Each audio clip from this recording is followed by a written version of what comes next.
The single most important factor in personal growth is believing that you can. It's having the confidence in your ability to succeed at the particular thing that you're striving for. This type of confidence, the confidence in being able to reach a goal or improve in a particular aspect of your life, is called self-efficacy. But self-efficacy isn't automatically there for everyone in every instance. You may feel very confident in your ability to improve your nutrition habits, but maybe less confident in your ability to exercise regularly.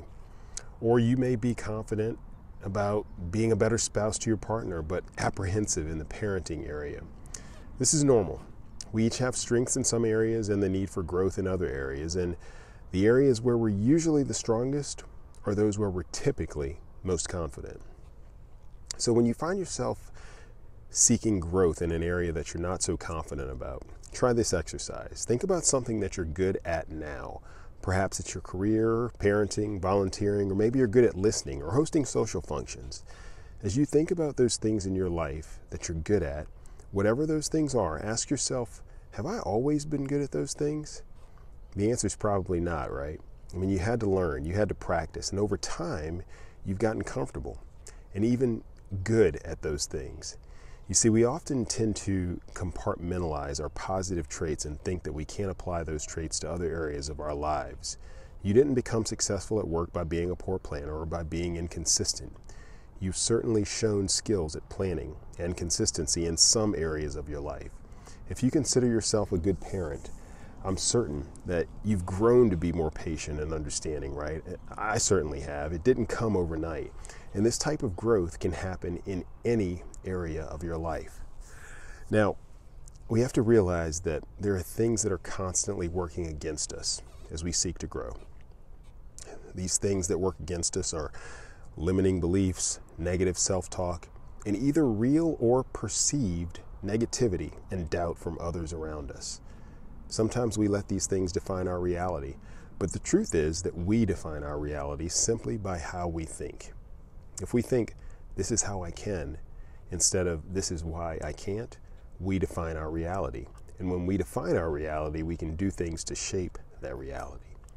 So let me give you a few examples of negative self-talk and limiting beliefs in different areas of our lives. You might say, I'm just not someone who will ever be fit, or I don't have the willpower to eat better. These stressors in my life, they'll never go away. My spouse and I are just too far apart on just about everything. It's too late for my kids to think any differently of me. I've already lost them. I'm too bad or too broken to be religious. Unfortunately, many of us find these thoughts or thoughts like them familiar. Now, we'll dive into each of these later this week and next week, but right now, I'll also point out that in addition to our internal dialogue are our negative impressions of what others think of us too. But no matter how we may think others view us, it's important that we believe in ourselves. We can't let negative self-talk or even negative real talk from others get us down.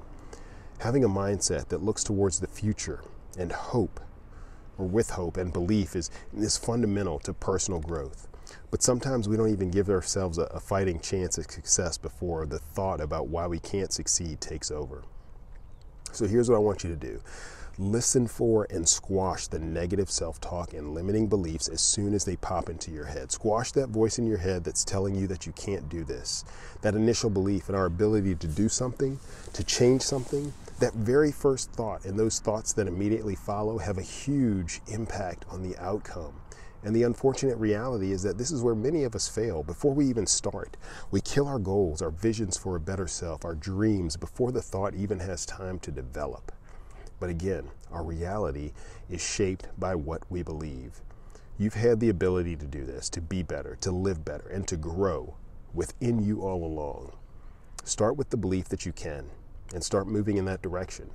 Focus on how you can, not why you can't.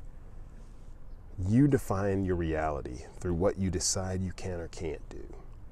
You can grow and improve, and the beauty is that once you're successful in one area, that successful mindset, it has no choice but to spread.